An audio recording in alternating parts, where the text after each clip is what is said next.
Hello and welcome back to another week of HArchery. This week Keith is giving us his top hacks to make your life easier.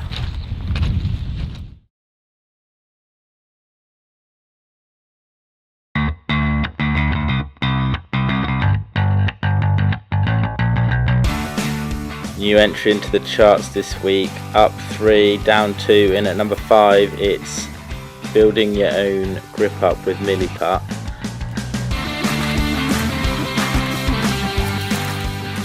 Follow the instructions on the pack, mix equal parts of both epoxy resins.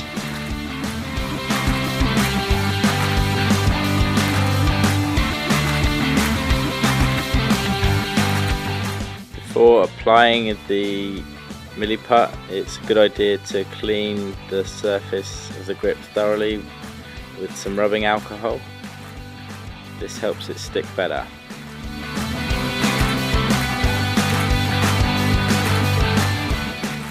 For the finished grip, we're looking for a nice flat top angled slightly towards the thumb. You can use a Dremel or other sander to finish it off nicely.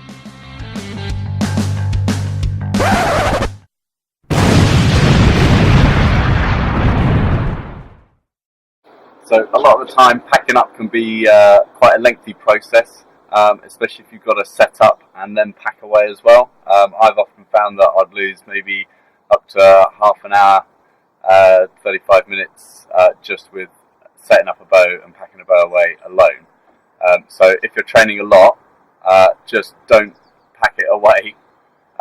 Take the limbs out and store them in a rucksack. I chuck my quiver in a rucksack as well with the arrows in it. And then if you're lucky enough to have your own car or at least a 4-seater car, I'm demoing with my van just on the front seats. But you can put your riser across the back seats of your car, and usually they're a bit flatter as well, so you haven't got these side supports for the body. And yeah, it will just sit in there like this. Most of the weight is taken by the riser at these 2 points. Sometimes your left hand limb will contact, but the sight, there's no contact with the sight, so there's no stress there. And then before you pull away, just make sure that you strap it in, just in case in the unfortunate incident that you have an accident, there won't be any bows flying around the car. So nice and secure, not going to go anywhere, shouldn't get damaged. That's Keith's first 2 tips. Before we get into his top 3 hacks, we've got our special report for you from Sri Lanka. Here's Mike. Hello George, hello Keith, how are you doing? It's Michael here. As you can see, I'm back from sunny Sri Lanka and I'm now in wet, muddy Shropshire, walking up the Wrekin with Roxy Dog. As I promised, I'll give you guys a full report, so here you go. The athletes were really amazing. They worked really hard, they're always keen to help out, and frankly they were keen to learn, and that's what I like. We had 12 days of shooting, and in the middle of that we had one day, we'll call it a day of rest, but we spent that day in the classroom talking about tuning and training and watching past Olympic Games as well, which I always find inspirational. Most days we are out on the range, 9 till 6 each day. We've done body position, technical work. We use shot trainers and form masters to work on the release and execution, always a key interest of mine.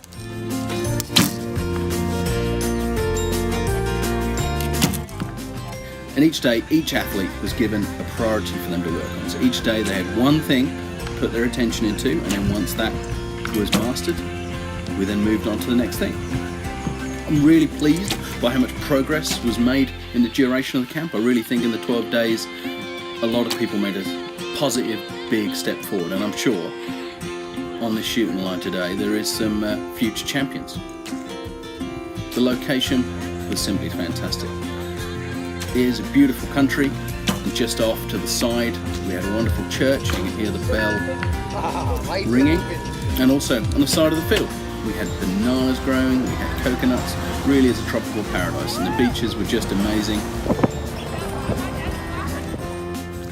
So as you can see, I really enjoyed it. Fantastic people to work with, athletes so dedicated. And I guess that reminds me why I love archery so much. We are so accessible compared with other sports. You don't need a 10 million pound velodrome to start competing. You need a field, dedicated athletes, good coaches, and you can really take on the world. Right, that's for me this week. I'll talk to you soon. Not sure what's next on the list. Got a little suspicion.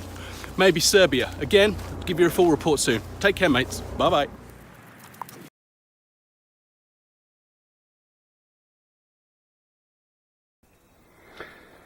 So our next hack is all about storing strings.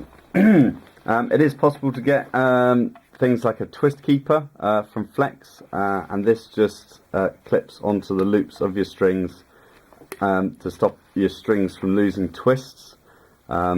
Twists to the string are used to adjust your brace height, so it's good to maintain those twists if you can, although you should always check your brace height whenever you set your bow up.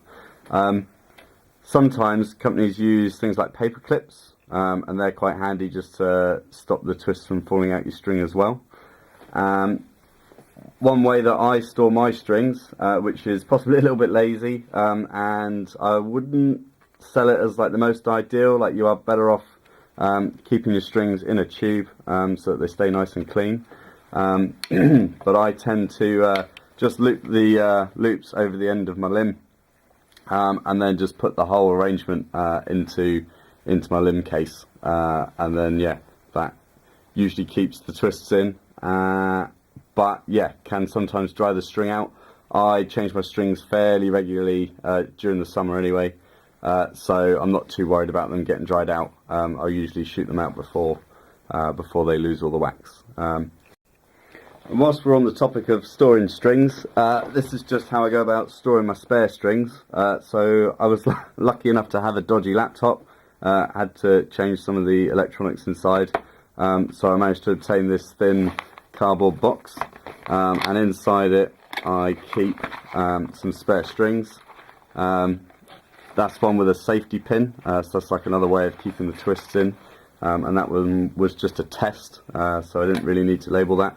But for my competition string, as a spare, I just use a hair clip, and I can push that into the corrugated card, and then write a note on the corrugated card, so how many strands, which bow it's for, and then just give it a generic label. So this is emergency string 1. I'll also then have another string, which I've just used the wire ties that you get, and I've just put that through the loops and twisted that up. So plenty of different ways to be preventing the twists from falling out your strings.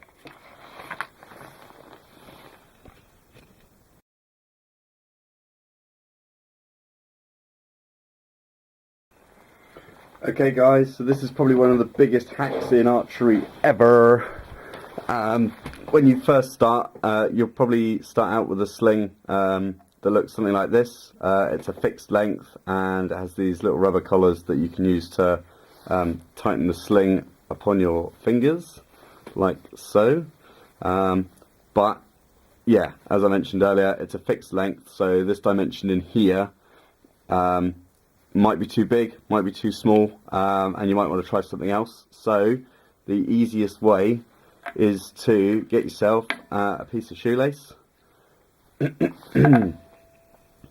And there's a few methods for making up a shoelace sling, but for me, I just tie a knot to make a big loop, and then tie a second knot to make a smaller loop.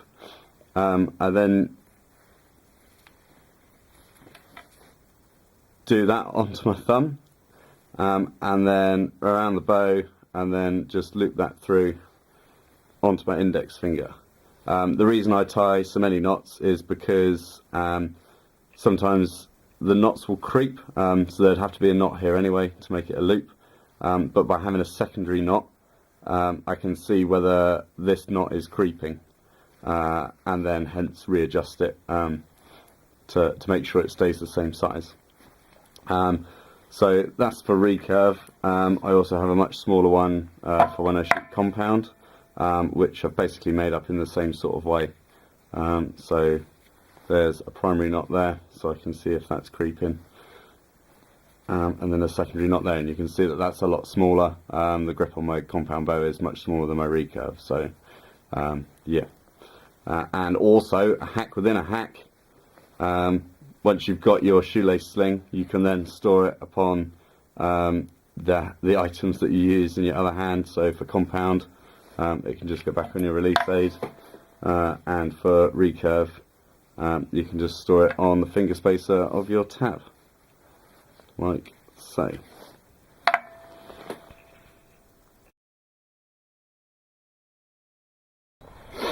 So a quick hack for fletching with spin vanes. Hold the vane in a bulldog clip, and then you can reach in between the other two that you've already put on, offer the vane up to the edge of the tape, and then just spin the arrow and then release, and that just gets the fletching on there. Nice and simple. That's our top 5 hacks to make your archery life easier. Be sure to join us same time next time.